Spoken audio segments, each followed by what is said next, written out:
આ લગ્નનું ખાઈ ખાઈને શરદી થઈ જાય, બીજું કંઈ નથી. અવાજ એ બદલાઈ ગયો હે ને. આ પ્રસંગમાં જઈને આવીને એટલે માંદા જેવા થઈ જાવી. હવે તમને મુદ્દાની વાત કરું. હમણાં અમે એક લગ્નમાં ગયા હતા. છોકરીને લગ્ન હતા. 2 દિવસ લગ્ન આવેલા. હા, જે વિદાયનો ટાઈમ થયો.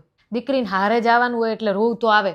પણ મેં પહેલી વાર આવું જોયું કે છોકરી ખુશાલ જાતી હતી. છોકરીની મા, બાપા, કાકા, મામા, માસી બધા રોવે. દીકરીની વિદાય એક એવો પ્રસંગ, એક ગમે એવો મરદ માણા હોય ને તો એની આંખમાંથી આંવડા પડી જાય. પણ આશ્ચર્યની વાત એ હતી કે એ છોકરીના આંખમાંથી હરામ એક આંવણું નહોતું પડતું. મને તો બહુ નવાઈ લાગી. મેં કીધું આ ગજબ સોડી છે, આંખમાંથી હરામ એક આંવણું ના પડે. પાછી આટલે જ વાત પૂરી નથી થતી. જ્યારે વરરાજા જાન લઈને આવ્યા અને જયમાલાનો કાર્યક્રમ ચાલતો હતો ને તો વરરાજા રોવા માંડ્યા. મને નવાઈ લાગી. મેં તો મારી જિંદગીમાં પહેલી વાર આવું જોયેલું. તોય મને વિચાર આવ્યો. મેં કીધું આ બિચારો એક દિવસ હારે આવ્યો હે તોય એને રોવું આવ્યું અને ઓલીને આખી જિંદગી હારે રહેવાનું છે તોય રોવું નથી આવતું. બાઈ સાસરે આવ્યો તો એટલે રોવું નતું આવતું. એ ટ્રેન્ડ કહેવાય. શું હે? ફેશન કહેવાય. બૈરી ફેશન. ફેશન કરવા જેવી હોય એ કરવાની હોય. આવી આંધળી ફેશન હોય?